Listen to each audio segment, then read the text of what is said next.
Alam niyo ba kung ano yung kinukuha namin sa dagat? Ito yung kinukuha namin sa dagat. Ito yung tinatawag na sasing dito sa Boracay o bulati sa dagat.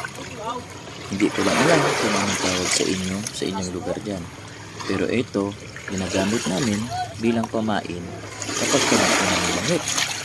Kung paano makukuha ito, gumagamit kami ng mga malalangsang isda at parang sinasaboy na namin ito sa tubig kapag ang alon.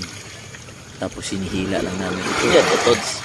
Pag ginamit nyo po itong pamingwit, ito po ay mabisang pamingwit. Anti-zero po ito.